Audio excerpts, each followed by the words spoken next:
Salut les amis, aujourd'hui je vais vous parler de Il était une forêt, un film documentaire de Luc Jacquet qui a réalisé entre autres La Marche de l'Empereur en 2002 et Le Renard et la fille. Non, Le Renard et l'enfant. À chaque fois je dis Le Renard et la fille. C'est une fille en même temps. Le Renard et l'enfant. Un très beau film que je vous conseille d'aller voir si ce n'est pas déjà fait. Il était une forêt, donc un film documentaire de 1h18. Joliment réalisé, que j'ai beaucoup aimé. Voilà, tranquillement, j'ai passé un très bon moment. J'en suis ressorti grandi même. C'est vrai que en fait, c'est un genre de film que quand vous sortez, en plus d'être content, vous vous dites, j'ai appris des choses. Je suis moins bête qu'avant. Ça fait du bien d'aller voir ce genre de film de temps en temps où il n'y a pas des explosions de partout, où il n'y a pas des têtes qui sautent, où il n'y a pas du sang qui gicle, où il n'y a pas des gens qui s'entretuent, où il n'y a pas de la drogue, où il n'y a pas de... Un film apaisant, quoi. Un film poétique, un film qui raconte une histoire, un film qui a certes une démarche environnementale certaine, d'ailleurs dès le début du film, et je pense que s'ils avaient enlevé cette partie, ça aurait été un peu mieux quand même. Je trouve que c'était la partie un peu de trop, ça gâchait le début du film pour rien. Je trouvais que c'était le petit truc de trop, quoi. C'était pourquoi mettre ça? En gros, je vous explique. Il nous montrait le personnage principal, celui qui va être au centre de l'histoire, en plein milieu d'une forêt complètement dévastée par la déforestation. Et on nous disait, la déforestation c'est mal, la forêt c'est bien. En gros, c'était ça, quoi. Non, mais plus clairement, en fait, il disait, la déforestation se fait en quelques minutes et il faut des milliers d'années pour que les arbres repoussent. Et c'est vrai. Mais pourquoi nous raconter ça? Enfin, pourquoi nous dire ça? Ça gâche le truc, quoi. Vous voyez, ça gâche le truc d'entrée. Alors, j'imagine même pas s'il l'avait mis à la fin. S'il l'avait mis à la fin, ça aurait été une catastrophe. Mais en fin de compte, c'est bien qu'il l'ait mis au début. Mais s'il ne l'avait pas du tout mis dans le film, ça aurait été parfait. Bref, l'histoire, c'est quoi? C'est celle d'un botaniste français, Francis Allais, qui, au travers de son savoir, au travers de son expérience et de ses multiples voyages, le mec il a quand même la grosse tête de temps en temps. De temps en temps il est là, il raconte ouais, de mon énorme savoir, la forêt, toute l'énormité du savoir que j'ai pu acquérir durant mon expérience, la forêt me cache encore énormément de choses. En gros c'est un peu ça, quoi. Le mec des fois il prend un peu le melon, quoi. Mais c'est pas faux, quoi. Le mec il connaît beaucoup de choses.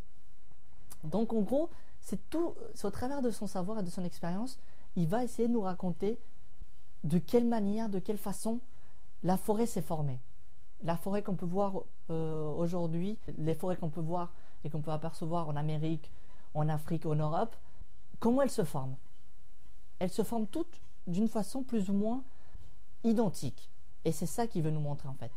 Et ce qui est intéressant, c'est qu'il ne se limite pas juste à un arbre. Il nous montre vraiment tout ce qu'il y a autour. Il nous montre vraiment tout l'écosystème et comment celui-ci s'harmonise et arrive à trouver un compromis entre, évidemment, chasseurs et chassés. Parce que c'est ça, parce que l'arbre tue des animaux pour son bien, mais il est aussi maltraité par les autres, pour leur bien. La nature ne donne jamais sans vouloir recevoir. Il y a une certaine analogie par rapport à l'être humain, par rapport à l'homme, quoi. C'est assez magique de voir ça, c'est assez impressionnant de voir que des arbres peuvent avoir des réflexes, voire même des idées et des astuces que nous, on peut avoir. On se dit, mais comment ils font, quoi? C'est assez impressionnant.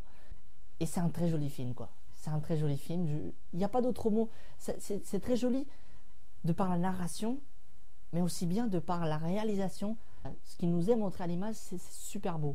Et apparemment, Luc Jacquet a capturé des images dans pas mal de parties dans le monde.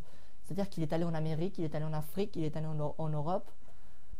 Et c'est vrai qu'il faut quand même l'avouer, on ne voit pas trop la différence. À l'écran, j'entends bien évidemment. On ne se dit pas, tiens, là c'est en Afrique, là. Tiens, c'est en Europe, ça. C'est peut-être voulu pour créer une sorte de continuité et pas qu'il y ait et pas que le film soit fragmenté. Pas qu'on se dise, la première partie du film c'est en Afrique, la deuxième partie du film c'est en Europe et la dernière c'est en Amérique. Ils ont vraiment voulu maintenir une certaine stabilité, une certaine constance à l'image. Et c'est pas plus mal. C'est vraiment pas plus mal parce qu'on a l'impression qu'on est toujours dans la même forêt. On pourrait croire, mais non, pas du tout. Et ça se voit à certains moments d'ailleurs. On le voit au temps, à l'environnement, à certains animaux. On le voit aussi. Donc tout ça est bien ficelé. Il y a beaucoup de boulot en post-production, c'est clair, surtout pour l'animation. Parce qu'il faut quand même savoir que le film en fait mélange images réelles et images d'animation. Et un truc vraiment génial, ils auraient pu tomber dans le piège, mais ils ont gardé les images animées que pour des choses qu'il aurait été impossible de filmer en images réelles. Je prends un exemple, les différentes étapes pour lesquelles un arbre se doit de passer avant d'arriver à la taille qu'il a. Ça, s'il est impossible de filmer ça en images réelles. Déjà parce que l'arbre met des centaines d'années à grandir. Donc imaginez-vous une time-lapse. Il y en a certaines de time-lapse, mais elles sont généralement faites en images de synthèse. Et en images d'animation en l'occurrence. Il y a un plan assez joli sur de la terre et on voit l'arbre qui germe et qui grandit petit à petit. Hop, une petite fleur, une petite feuille et hop, il grandit, le tronc s'épaissit. Et tout ça, on le voit en image d'animation. C'est assez intéressant de voir qu'ils ont utilisé cette image d'animation uniquement, et vraiment uniquement pour des choses qu'il était impossible de réaliser, que ce soit par des contraintes de temps. Voir un arbre grandir, c'est impossible de voir ça à l'échelle humaine, évidemment. Ou alors pour des contraintes tout simplement physiques. Donc vraiment, tout ça est réalisé très subtilement et très bien fait d'ailleurs. Parce que les images d'animation sont très très jolies. Je ne sais pas en combien d'images elles sont faites, mais c'est magnifique, quoi. Vraiment, à certains moments c'est magnifique, à certains moments on rentre même dans les molécules de certaines feuilles, de certaines plantes pour nous montrer comment ça évolue à l'intérieur, comment le flux, comment ils arrivent à transporter de l'énergie d'un endroit à un autre. Par exemple dans l'arbre, dans le tronc de l'arbre, tout ça est fait en image d'animation. On nous montre tous les différents flux qui vont de la racine jusqu'aux feuilles et vice versa. Donc on nous parle de la photosynthèse, on nous parle de plein d'autres choses qui ont tous un rapport avec l'arbre. Parce qu'on ramène toujours cette histoire à l'arbre et à la forêt en l'occurrence, évidemment. Donc le fait que tout soit ramené à l'arbre, c'est assez intéressant parce qu'on nous montre que, en fin de compte, sans le reste des animaux et des habitants de la forêt, les arbres en soi ne sont rien. Comment les arbres se reproduisent? Comment ils font pour, par exemple, faire pousser d'autres arbres des kilomètres plus loin, sans l'intervention de l'espèce humaine, c'est évident. Ils peuvent pas bouger. C'est impossible. Donc ils vont pas aller lancer une graine à des kilomètres plus loin. En fait, ils vont servir des animaux qui l'entourent pour arriver à ses fins. Certains arbres vont évoluer pour donner des fruits qui vont permettre donc de nourrir par exemple un éléphant. Cet éléphant, en prenant le fruit et en se baladant à des kilomètres plus loin, va lâcher la graine qui est à l'intérieur du fruit et ainsi la graine va pouvoir pousser à des kilomètres plus loin sans que l'arbre n'ait à bouger. C'est assez malin parce qu'en fait l'arbre se sert de l'éléphant tout en le nourrissant pour se reproduire lui-même. C'est magique quand même. Donc tout ça est vraiment très bien expliqué dans ce film. C'est assez magique de voir comment ce film a une telle puissance, que ce soit par la voix ou par l'image, une puissance pédagogique en fait. On comprend tout ce qu'on nous raconte, que ce soit des trucs compliqués ou des trucs simples, que ce soit même des choses qu'on connaît déjà, on les voit sous une autre forme. Et vraiment, l'animation n'est pas pour rien, évidemment. C'est vrai qu'elle a un petit côté, comme elle a un petit côté envoûtant, cette animation a un petit côté assez magique, notamment pour les enfants, parce qu'il y avait quand même beaucoup d'enfants dans la salle. Comme il y a un côté assez magique pour les enfants, les enfants arrivent à comprendre les choses qu'on nous explique, même si c'est des choses compliquées. Et de ce côté-là, vraiment en réalisation, je n'ai pas grand-chose à dire sur ce film. C'est vraiment bien ficelé de la part de Luc Jacquet de mettre en scène les animaux. C'est-à-dire que les animaux eux-mêmes créent des personnages et créent le film. C'est-à-dire que s'il nous montre une fourmi, c'est pas pour nous dire la fourmi c'est joli, regardez comme c'est joli.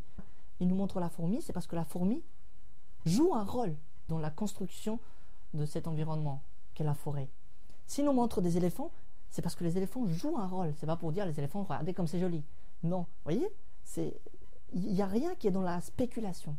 C'est vraiment bien joué de sa part de ramener des choses, de ramener la vie animale à la forêt, tout en restant toujours concentré sur la forêt. C'est assez magique. Alors j'ai appris un truc énorme, c'est que la forêt font l'amour à distance. Les arbres arrivent à faire l'amour à distance, ça c'est fort. Il faudrait qu'ils nous montrent un jour parce que on est un peu en retard nous. on nous montre que les arbres communiquent par l'odorat. Donc c'est assez magique. Et ça sera très intéressant si vous allez voir le film de comprendre tout ce mécanisme. Et c'est vrai qu'au début on se dit ouais bon il pète un câble là un peu. Hein. Les arbres par l'odorat. C'est quoi le rapport quoi? Et en fait on comprend très très vite comment ça se passe et comment ce mécanisme fonctionne et comment ce système a lieu, comment tous les maillons de cette chaîne arrivent à se construire. Tout est bien organisé. Comme je dis, juste le début qui était un petit peu de trop à mon goût, mais sinon tout est bien organisé, tout est bien montré au travers de travelling. Il y a 90% du film qui sont montrés grâce à des travelling. D'ailleurs, je crois que pour les besoins du film, ils ont dû vraiment se démerder pour réussir à monter des caméras sur des cordes et tout pour faire des travelling, parce que sinon c'était impossible sur les forêts et tout ça. Donc, il y a même des travelling aériens, c'est vraiment très très joli tout ça. Le film en soi, c'est vraiment sublime, quoi, des belles images, il n'y a rien à dire de ce point de vue là. Donc il y a beaucoup de travelling, c'est peut-être aussi un moyen de mise en scène pour donner un truc qui manque aux arbres, c'est-à-dire le déplacement. Ils ne peuvent pas se déplacer. Donc au travers des travelling, on a cette impression de mouvement des arbres, on a l'impression que la végétation, que tout bouge, que tout est mouvement. Il y a des travelling avant très très longs, il y a beaucoup de plans séquences, il y en a pas mal dans ce film documentaire. C'est vrai que c'est pas un genre que j'affectionne particulièrement. Je respecte tout à fait parce que je trouve que les documentaires prennent beaucoup de temps. Par exemple, j'avais un prof qui ça faisait plus de 10 ans qu'il était en train de faire son film documentaire. Parce qu'il le faisait sur un personnage en particulier qu'il appréciait beaucoup, qui d'ailleurs était mort, je crois. Pendant son film, il est mort, le personnage. C'est vous dire qu'il était long. Enfin bref, vraiment, j'ai pas grand chose à dire. Juste un petit détail, vraiment, c'est concernant la voix off, parce que le personnage de Francis Allais, il évolue dans le film, on le voit physiquement, il est souvent en train de dessiner, mais on l'entend par sa voix, parce qu'il nous dit je vais vous raconter mon histoire, mais en fait la voix qu'on entend c'est pas sa voix à lui. C'est assez gênant parce que il nous dit je veux vous raconter mon histoire, mais c'est pas toi ton histoire, c'est pas toi, t'es où? On a envie de lui dire mais t'es où toi? Ça se trouve le mec, mais voilà, j'ai trouvé ça bizarre que Luc Jacquet n'ait pas pris la voix du personnage de Francis Allais. Il y a sûrement une raison. Alors excusez-moi s'il y a une raison physique ou je ne sais pas, c'est vrai que je ne connais pas ce personnage de Francis Allais, mais c'est assez perturbant et c'est assez bizarre de prendre la voix de quelqu'un d'autre alors qu'on entend je vais vous raconter mon histoire. C'est pas ton histoire que tu nous racontes, c'est l'histoire de Francis Allais. Pourquoi ils ne nous disent pas je vais vous raconter l'histoire de Francis Allais? Là ça aurait marché parce que c'est pas... vous voyez ce que je veux dire? C'est comme si je disais je vais vous raconter mon histoire alors que l'histoire en soi, c'est l'histoire d'un chien. Vous allez me dire, mais c'est quoi le rapport entre ton histoire et l'histoire du chien? Vous voyez ce que je veux dire? Dans ce cas-là, je dis, je vais vous raconter l'histoire de mon chien. Et là, je le comprends. Donc, enfin bref, c'est juste un petit détail, mais en tout cas, je vous conseille d'aller voir ce film. C'est un très bon film, très joli, et vous passerez certainement un très bon moment. Moi, je vous dis salut et à la prochaine.